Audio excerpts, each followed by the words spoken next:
Hello साथीहरू, म चाहिँ यहाँ फाजु बुढाको रुममा आएको छु।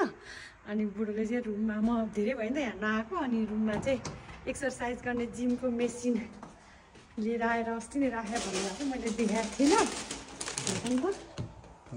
हुनु त सफा गरेर आएको छ रुम।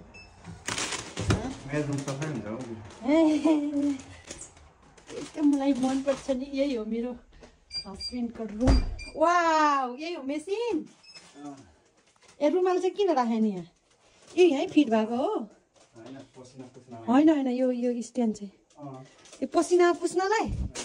ओहो डम्बेल। अनि यो चाहिँ के गर्ने रे? पुसअप होइन पुलअप।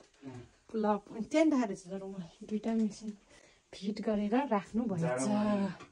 जिमहरु कुद्नु पर्दैन नि त। यो डिफिन भन्यो। यता फर्केर गर्नु न, अनुहारै देखिन। मिल्दैन यता फर्केर? मिल्नु त मिल्छ तर यो यहाँ ठोकिन्छ नि त। यो पुलअप गर्ने अनुहारै नदेख्दो रहेछ त। पुरुको सिक्स प्याक आयो कि क्या हो? पेटको एक्सर्साइज।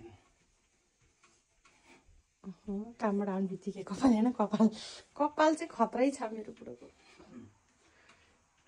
ल पुग्यो।